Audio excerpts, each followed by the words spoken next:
Okay, so pretty much the overhead panel is much like a 777.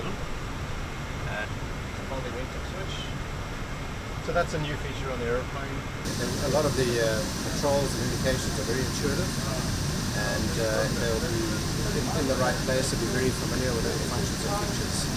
So it'll be a very familiar environment for a 777 pilot and a 787 pilot.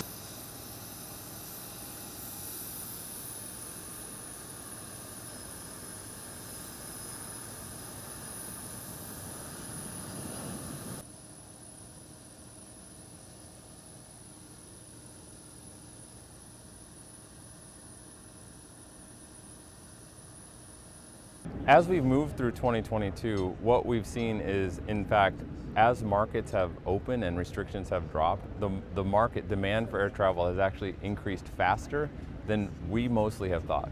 In general, our outlook in 2020 was that the market was going to return to pre-COVID levels sometime between 2023 and 2024, which we still believe to be the case, but the acceleration in 2022 has been fantastic, and it's because of that pent-up demand and the essential nature of air travel in terms of conducting business, connecting people, and connecting goods and services.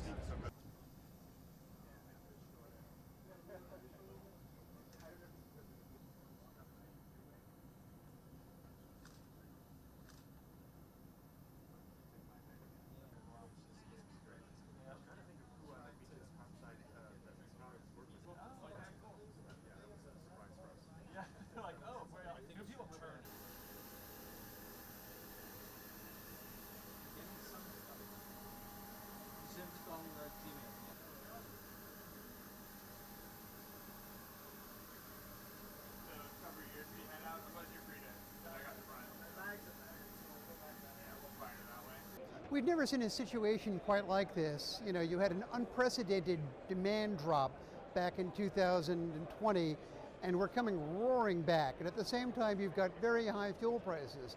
So airlines want new jets to meet demand, and they want new jets because of the importance of saving on fuel, which in this fuel environment is absolutely crucial.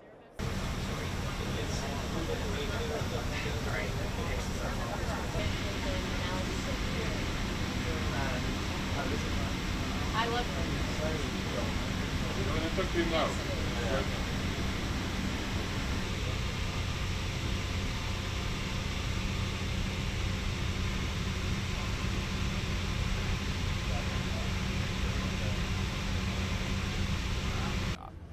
I kind of contest that. We think this is a growth market. How we achieve net zero emissions starts with newer, more efficient aircraft that replace existing aircraft in the market by a factor of 20, 30, even 40% in some cases. On top of that, the industry is working to bring into scale sustainable aviation fuels, which will tremendously lower the emissions of the aviation industry. And then beyond that, it's future technology. So what other zero emission technologies can we build? Alternative fuels, hydrogen power, other electrification that drives the market for the next 20 years or 40 years or even beyond in terms of the technology that we're looking at.